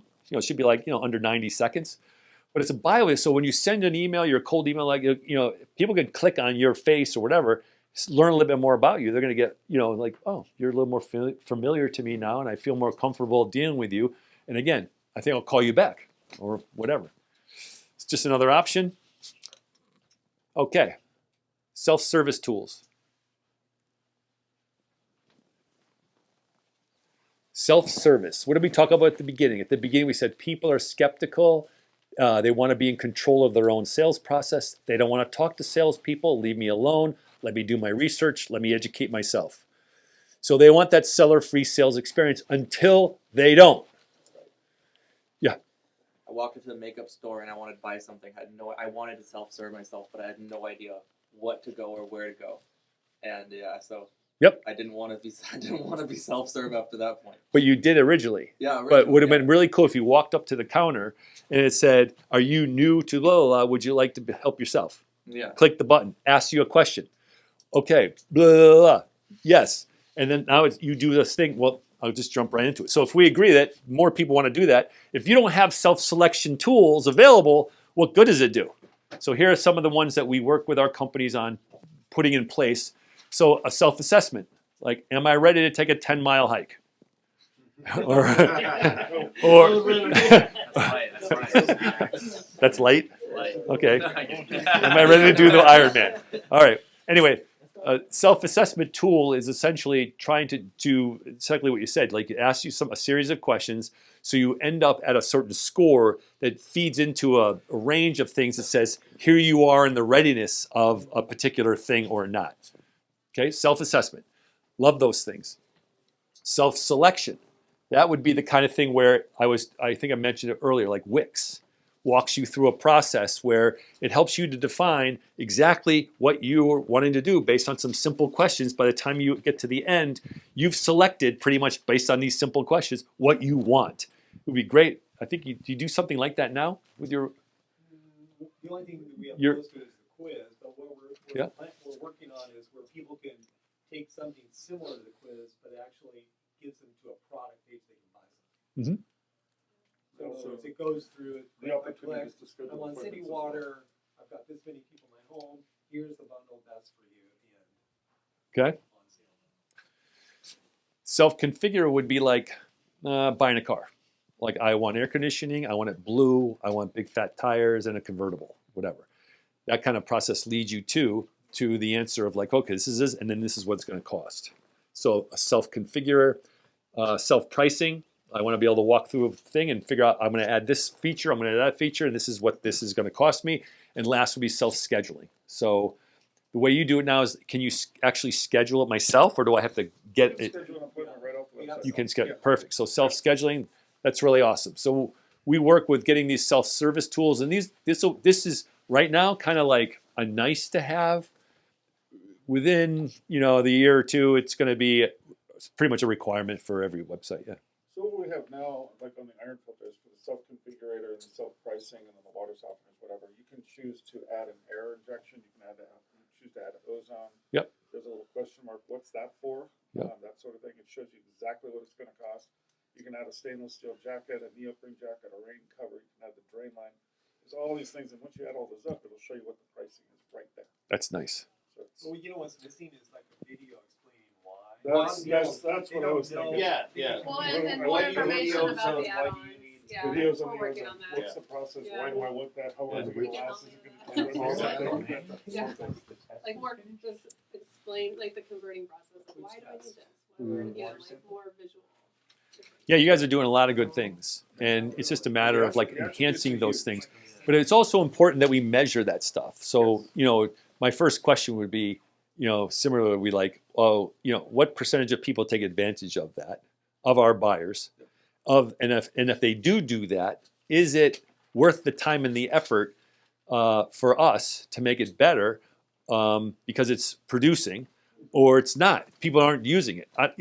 I know you have a. What people will say is they'll do that, and then they'll call up and like, do I need this spin down filter? What's this? What do we? What are these flex lines? There's And so we'll many. talk to them and See be the like, little look, question mark or read. No, and and I'll we tell should them, have a like, little hey, I don't video work saying under you need commission. this. This is what this is all about. Our Yeah. competitors have videos. Yeah, kind of explaining, like if there's a thing where you comparing different ones, or you have a configuration, like a system where there's many different, like you're building a Dell computer, you have to select the RAM size and all these different things. There's a reason why you can figure out, what does that mean? Like, why should I get this graphics card over the other? It pops up the whole thing and tells you. Nice. These are the graphics That's cards. exactly what That's we do what's on the site. missing. Oh, you've seen that, yeah. We have the configuration, busy, we don't bro. have the That's what I'm here explanation for. why. I was looking at the Dell computer and literally wrote down this would be good in my notebook when you're talking about that. Yeah, they have really good self-selection configurators. Nice. Well, it sounds like you're already on your way, and I love the fact that you're already thinking like that, and you've already put some stuff in place. So, you're well on your way. And those are some easy So fixes, not I only think. Just having the answer to or a statement as to why you might want a spin down filter. There isn't really anything about why you want flex lines, but we should have that on the DVDs. But anyways, but have a video on that as well. So it's like, this is why you want this. And we're not going to go off on like, why do you want a rain cover? Because that doesn't really matter. That's not really a revenue thing. I mean, my thing's like, would you like fries with that, or you want to supersize it? I'm always looking at kind of, you're not just going to get a softener. We're going to get you a water hardness test kit. We're going to get you this and that and the other thing. So videos explaining us why you want it. Those could be little shorties too. Real shorties, yeah. And because, I always say you don't necessarily want to answer every question 100% because you still want to leave some meat on the bone to have a conversation around and give me a call. At the end of the video, just, hey, you got any other questions? Give me a call. Yeah. So there's a difference between a one-to-one video and a one-to-many. Yeah. So that would be an example of like a one-to-many. So it's like a generic, it's human and it's a real person, but you're not actually making it for Jack. Right. Because they don't need it, because it's more of an explanation of something else. A one-to-one would be like, in your particular case, John, Yeah. after talking with you at your house and looking at your stuff, this is what you need. Blah, blah, blah. That's a one-to-one. So. And you could have a video that covered all the drop downs on one thing that's just That's what we're gonna do. Yeah, Yeah. and then that way, But it you shouldn't just be make a very list long, of all of though. that, It and then shouldn't you be can. very long. Yeah. Nothing long at all. Yeah. Yeah. Who's experimenting with AI? Anybody? ChatGPT got me through high school. Got you through high school? Learns nothing. I'm finishing up my PhD now, right? Yeah. CallRail. I like CallRail. Does it integrate to the CRM? Well, good. So AI. Are we using AI in the business at all, in sales or in Yeah. YAR? Yeah. Help me understand. I use it to do follow-up emails, so it's, we've got the corporate account or whatever, so I've built up different Templates. templates and models and things and input, attach it to my Outlook and all that. So me and Damien already had, quotes and things that we've sent people. Yeah. So I've put a lot of those in there. Nice. Pricing and information from the website. We use it for PDF quotes as well, or invoices and stuff like that as well. It saves. Saves you a ton of time. Yeah, it already knows the products now. It knows Yeah. the pricing, so it's Boom. I just got a phone with Jeff. He needs a 2 cubic foot iron filter, a carbon filter, and a softener. Please send a follow up email and hit enter. And for the most part, You gotta look at some of the answers. you gotta train it. It's Like I not. always tell it, like, don't quote flex valves, and don't quote this. Quote stuff from clean water store only. And Yeah. It picks up on it. Yeah, it's Yeah. getting better. It's still helpful. not It's still a little Well, the rough around the edges. thing I like is that it's more personal instead of using the same email templates that we were using before over and over again and just kind of tweaking them, the products, but the same cookie cutter, description of the products. It's different every time, right? So, if Jeff recommends us to his neighbor and they're talking, oh, well, it said this and that, and I can kind of tell it, please expand on, proximity or whatever, and it'll give a little bit more information. Good.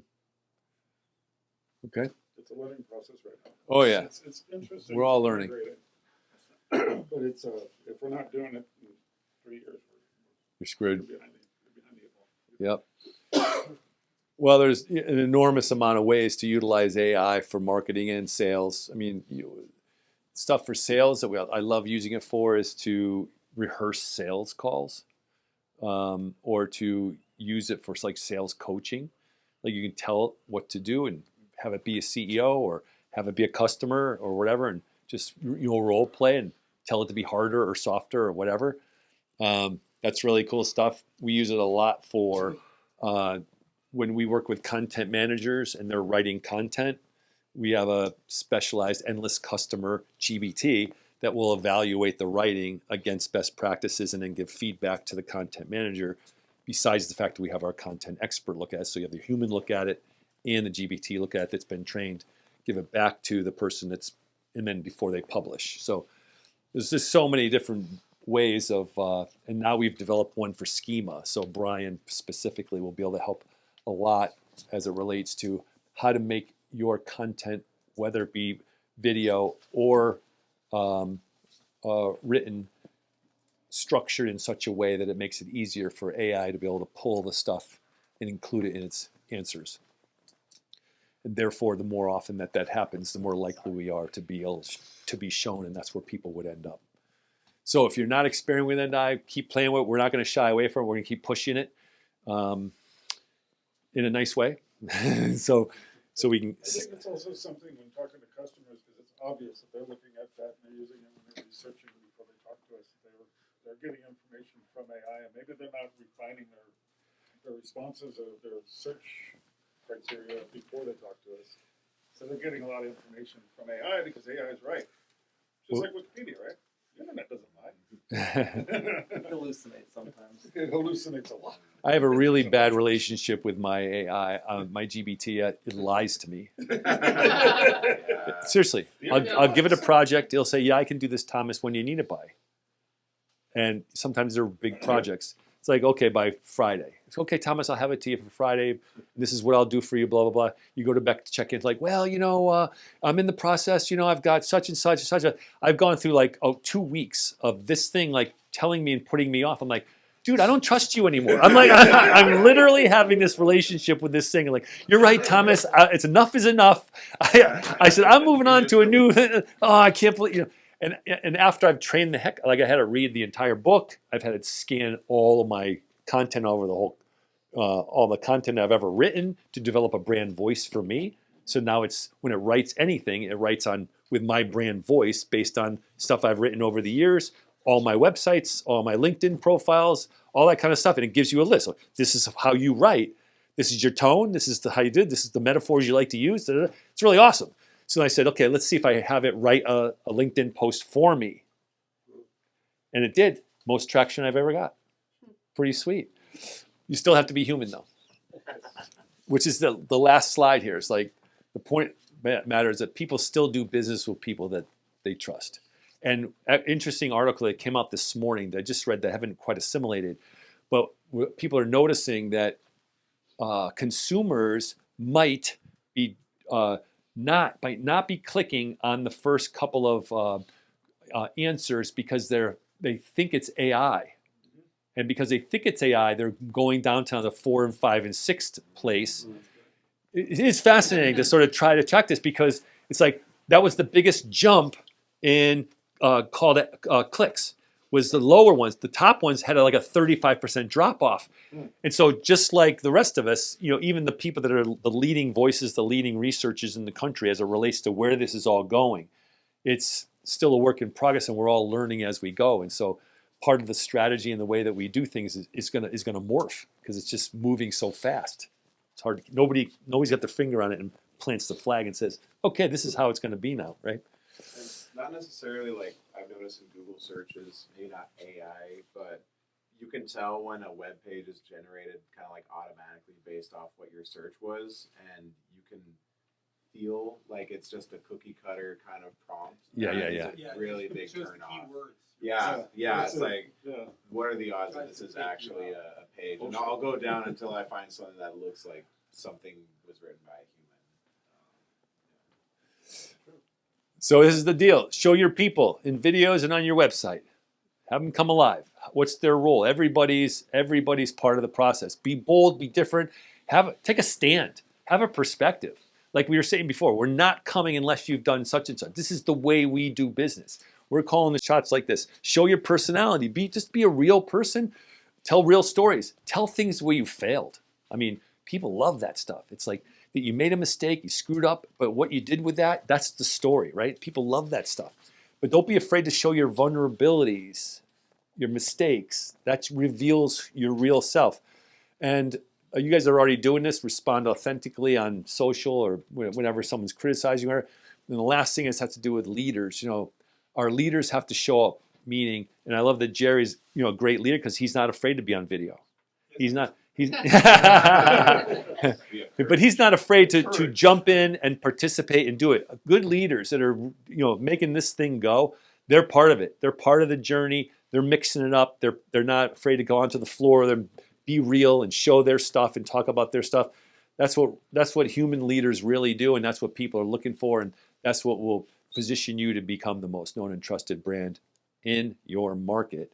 So I'm going to stop there and go through one more thing with you guys, and it's called the Endless Customer Commitment to Success, but it's not going to show on the screen, I don't think. It's clickable. It shows here, but not there. So this is a kind of thing where, see, it's not showing up. I'm going to email it to you, and you're going to sign it. Okay? And I'm just going to go through it real quick just so you have an idea of what we're talking about, right? Their endless customer commitment to success. We're on a transformative mission to become the most trusted brand in our market, committed to revolutionizing our approach to sales, marketing, and customer engagement, guided by the principles of endless customers. We commit to, and maybe I won't read the whole thing, I'll just read the top, and then you can read the rest of the paragraph, okay? Answer all questions honestly and transparently. Commit to disciplined execution. Embrace feedback from continuous improvement. Like when we're in our coaching calls and stuff like that, we want to create an environment where I can tell you, have radical candor with you around where we are, what we need, how we're doing, but vice versa. my feelings don't get hurt. I mean, it's not about ego. It's about how we take the company to the next level. It's not about any one of us, right? We're all working together for the same thing. We're all on the same team, but we also have to have some radical conversations about performance and about expectations and what's my role and whether or not it's going well and that kind of stuff. It's not personal. And I come from a place where, I want to nurture and help people grow so we can celebrate together this awesome thing that we did together. And along the way, it might be a little painful here and there, but it's all part of just, accepting feedback and like learning and going, yeah, okay, let's go. Okay. We want to cultivate a data-driven culture. Jerry's been pretty open about the fact that he hasn't tracked a lot of things. There hasn't been a lot of standards and systems in place that we can like keep the company sustained on and stuff like that. And he wants to put those in place. Usually that means, that it can be challenging because I'm used to things being a certain way. Now we're going to try and do things a little differently. And that can be a challenge. And we're willing to work with people to help them get there as long as we know we're all on the same page and we're all moving in this direction. This is the future of the company. Make sense? Okay, good. Staying focused, not making excuses. And last would be commit to the journey. We understand that achieving these principles is not a one-time effort, but a continuous commitment. We pledge to live by this creed daily, ensuring that our work transforms our customers' buying experience and elevates our team and our organization. Remember, it's all about the customer. That's why Steve can write that stuff about, the crappy, appliances. When the people come to him, he said, dude, I'm just trying to help the customers. It's all about the customer. Make your products better. And they just shut up. They go, you can't argue. You know what I mean? So Last now, try to be first. exactly. And people are doing that now. So he's actually raising the bar when it comes to, and Marcus has done that a gazillion times with pools and stuff like that. They were installing pools on sand. And when he found that out, he's like, that's like the worst thing you could put a pool on sand because it moves. Put it on rock. Well, it's more expensive that way. Too bad. It's what's the best interest of the customer. It makes the customer happy. That's what's going to revolution. So now all these pools are now on rock because Marcus started writing about the stuff that was pissing customers off. But they had nowhere to go and they didn't know. So he educated them. And then holy crap, now he's the leader. He's the most visited pool guy in the whole friggin' world. He runs this tiny little pool company in Virginia, right? It's unbelievable. All right, so that's our commitment to success. That's what we're looking for from people. Yeah. Does this partner actually tell him he's not a pool guy? It was in the video. He's like, you're not a pool guy. Yeah. You're a speaker. He's a speaker, yeah.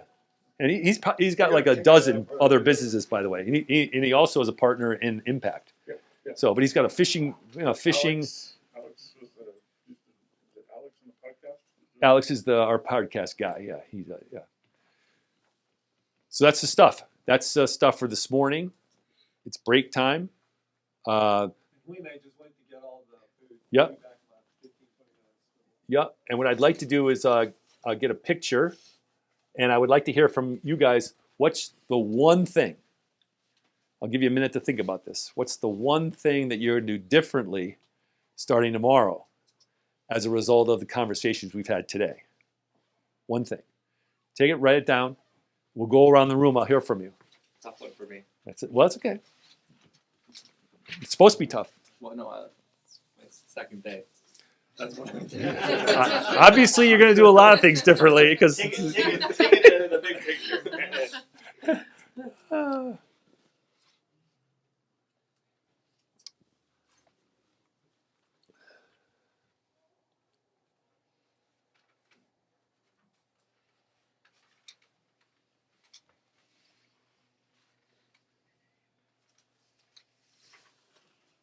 And this first page that we did with you wanted me to give these to Emily? Yeah, we can give those to Emily if that's okay, Emily. Yeah, please. Thank you. We'll take those into the second part of the day. Awesome. Unless you know what we by right. I think the scripture right Yeah. Mine's still better. I'll feed it to AI. Yeah, there you go.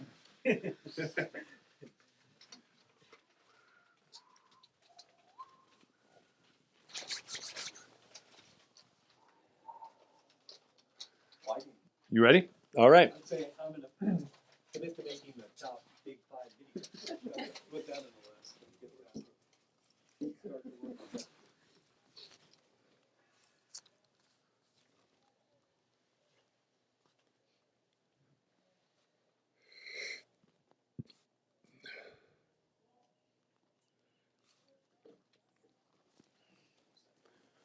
I got one. Okay. How we Emily? tell our story. How we tell our story? Yeah, and really defining that direction. Story brand. Yeah. Like Who- The most popular book that goes with endless customers is the story brand okay. book. They go hand in hand, and a lot of the stuff that we do is based on that. So maybe I can share something with you there. Yeah, that'd be awesome. And I've seen that guy. Yeah. Yep. Anybody else? Brady? I said I will make the warehouse cleaner and more organized. You mean getting it ready for your Yeah, my Video? inspections. Your video? your video, your world premiere. Welcome to my warehouse. Yeah, I'm Brady, and I'm the most trusted warehouse operator around. I wouldn't say all Stuff is that. coming from. Get that China truck out of here. Not this in China. You know, do one of those bio videos. Never done one of those. Never been really comfortable, but you know what? This could do it. I'll do it. A bio statement as well. Somebody wants to know something about that, so they know my deal. It's like, hey, we don't want to make something very clear when they contact us. It's kind of a joke sometimes we're talking to people. They're like, you're telling me not to get this? No. I obviously don't work on a commission, do I?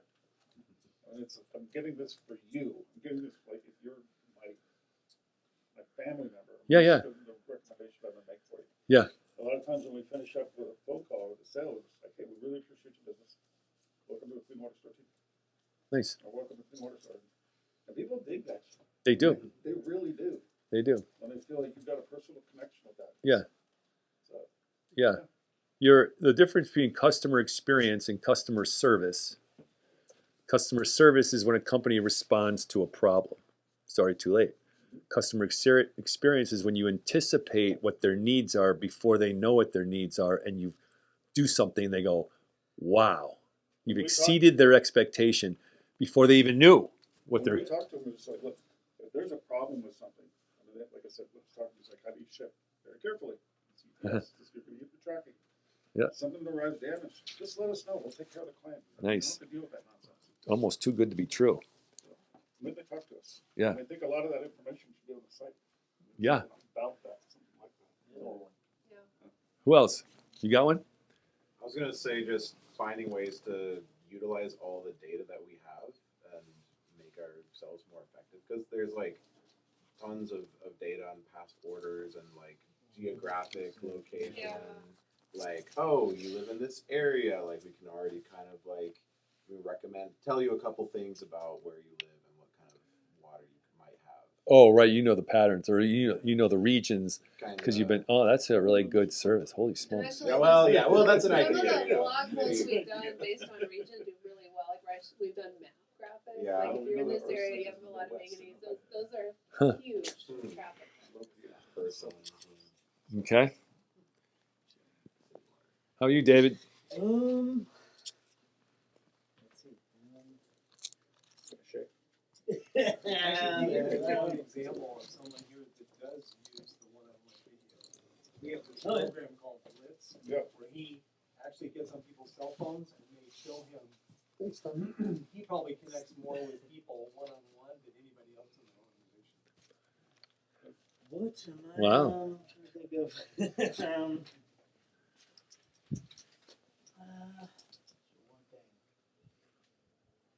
You want us to come back to you? Sure, yeah. Okay. Yeah. Hey, is he an ostrich? Come on, Eric, what can you do better? Do better? I don't know, start learning more of the products, like the actual filter system. Yeah, there you go. That's reasonable. But that takes some time. All right. I'm gonna start making lists of the most common questions that customers ask, so that I I can. started doing that, watching Make that some video. videos. So you can get into marketing. Yeah, Yeah. make some videos. And if you're meeting like once a month, that would be really awesome. I actually started doing that last night after watching the videos. Oh, you did? You started writing stuff down? Good for you, man. Love that. So right away when you asked the question, I wrote down to regear my thinking process. And I'm trying to wrap my head around what that actually means. I've always been a guy that's run to try to be proactive and not reactive. Just my whole career has been that way. So I think I'm just going to just give it a lot more thought on, I'm sure Jerry's going to have video stuff, but just between the guides and the product structures and the videos, just kind of feed all this. Unfortunately, I'm not full-time anymore. I'm part-time, but at least get these thoughts and out there and jump in and do whatever I can do. If we need a bunch of these short videos, we make a list. Him and I could sit down and I'd commit a day, and we could Pop them out. We could just go down the list. Yeah. And just Nice. do 50 of them or 100. I want to see that stuff out there. I love that. I want to get that stuff going. Your videos are great. But they're startup videos, and they're long and they're lengthy, and Yeah, Jerry and I've talked. We need more shorts and totally. Yeah. and so Yeah. Yep. And Good. I'm like Jerry. I don't like doing videos either, but I've done how many Hey, videos people do I like have you on on the YouTube videos. channel? They like them on the video. People Yeah, love them. your So videos look good. anyway, Good, thank just- you. Yeah. Okay, yeah, good. Work that. I'll be more open-minded. What does that mean? Just to some of the ideas and concepts to what we're doing. Seems like we're changing some stuff here, so come up with some better video. Is that ideas. different for you? Oh yeah.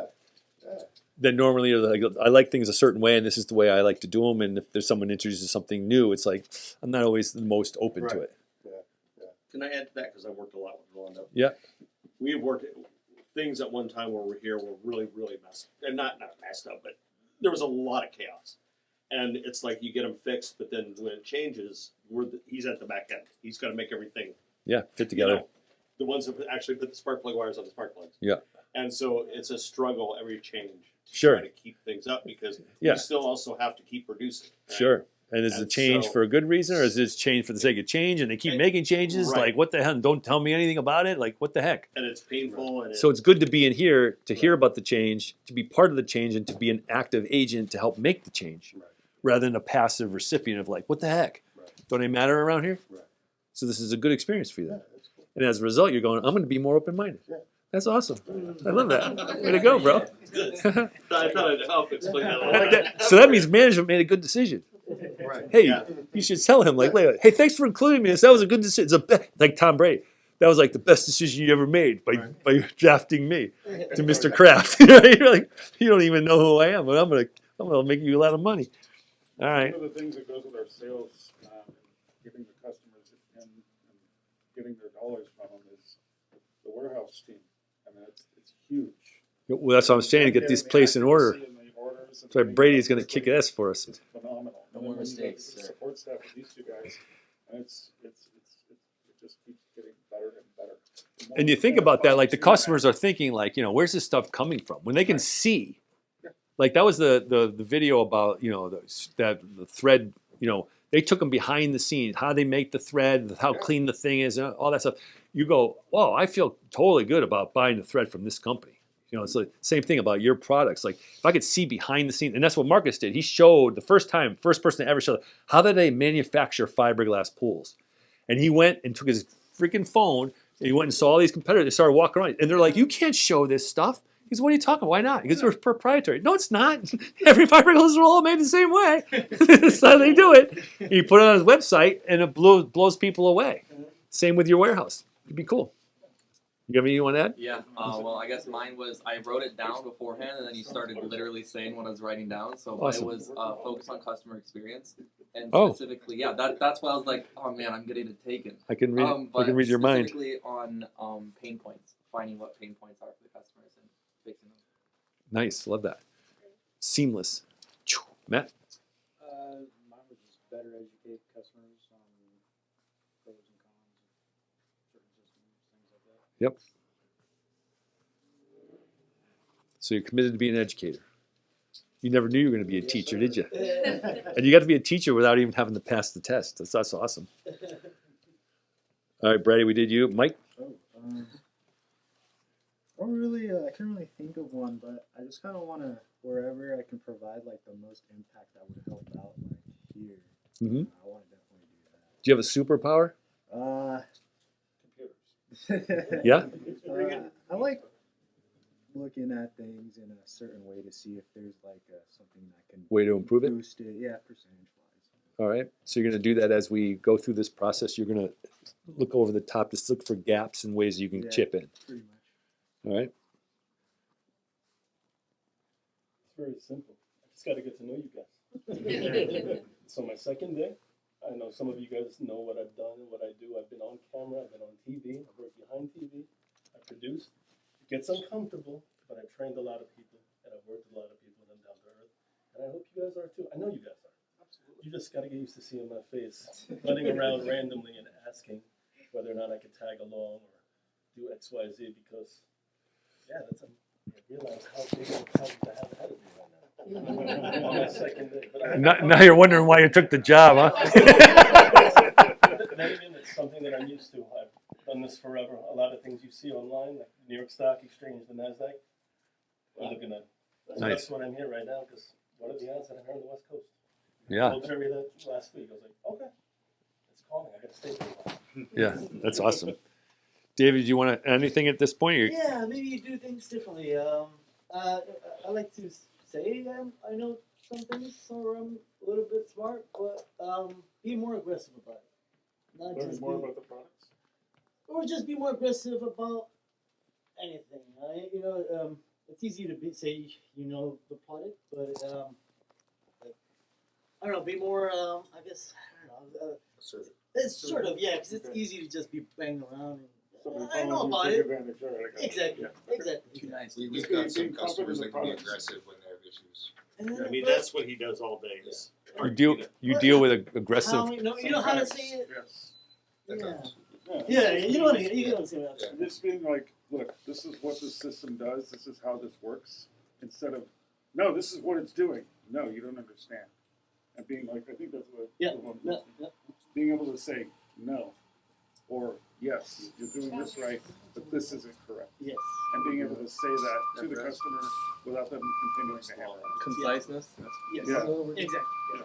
You don't have to be aggressive. It's just being more assertive of yourself. That's yeah. No, you get And it. just, you can even say, it's like, look, I've been doing this for X. X Yeah, years, yeah. and I've seen this issue come up a lot. I'm going to make a video. This guy, we're going to send it to you, or I'm going to jump on your cell phone right now and I'm going to show it to you. Just Yeah. being assertive Yeah, about yeah, that. All right. I like I'll that. do for I got you. Good stuff. All right. I think we just haven't heard from our friend on Zoom, but I don't think we can. Let's see. Oh, he wrote it. Look at it. He goes, he's going to use ChatGPT. Maybe you. That's awesome. I'm glad we didn't forget you. Wait, we have two others on there, Yes. There's Katie and but their cameras aren't on, so we can't. You can change your profile picture to something written. Do they want to share?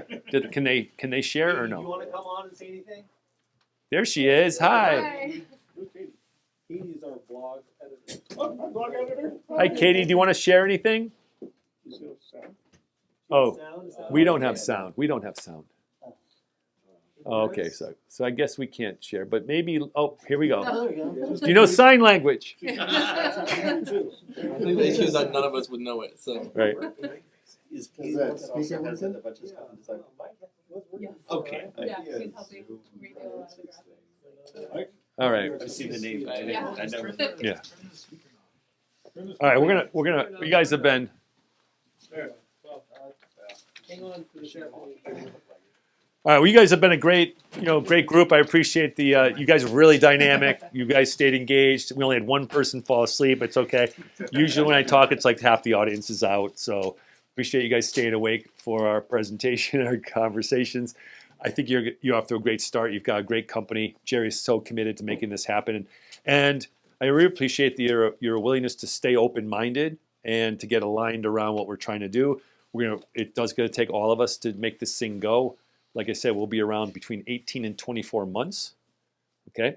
The next step for us from here, after we break, we're gonna come back to this room, and then we're gonna do a thing called a scorecard. You guys, I don't know how many are staying or whatever, but we'll figure that out.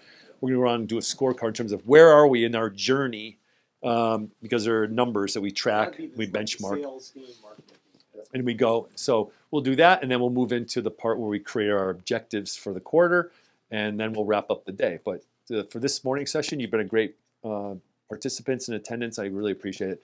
Have a great rest of your time, and you know what, chat, I'm around.